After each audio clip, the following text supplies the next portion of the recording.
Rachakonda police commissionerate లో ఘనంగా స్వాతంత్ర దినోత్సవ వేడుకలు జరిగాయి. రాచకొండ కమిషనర్ సుధీర్ బాబు జాతీయ జెండా ఎగురవేశారు. ఈ సందర్భంగా సుధీర్ బాబు మాట్లాడుతూ ప్రజలందరూ కలిసిమెలిసి ఉండి అభివృద్ధిలో భాగస్వామి కావాలన్నారు. దేశ భవిష్యత్తు యువత చేతుల్లోనే ఉందన్నారు. యువత చెడు వ్యసనాలకు దూరంగా ఉంటూ తమ బాధ్యతను గుర్తెరిగి ప్రవర్తించాలని సూచించారు. గొప్ప ప్రమాణాలతో ప్రపంచ దేశాలకు శాంతియుతంగా ఎలా మనము స్వాతంత్రం సాధించుకున్నాం అనేది ఒక ఉన్నతమైన సందేశాన్ని అందించాం.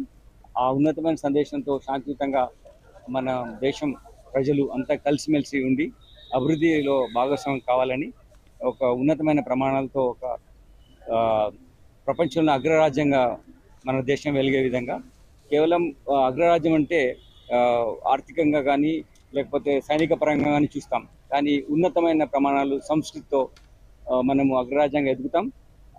దాంతోపాటు ఆర్థికంగా మన దేశం అభివృద్ధి చెంది ప్రతి పౌరుడి యొక్క పర్ క్యాపిటల్ ఇన్కమ్ పెరిగి దేశం యొక్క $5 ట్రిలియన్ ఎకానమీ మన గవర్నమెంట్ ఏదో అనుకుంటుందో అది సాధించే విధంగా మన తెలంగాణ రాష్ట్రం కూడా అందులో మేజర్ రోల్ ప్లే చేస్తుందని నేను విశ్వసిస్తూ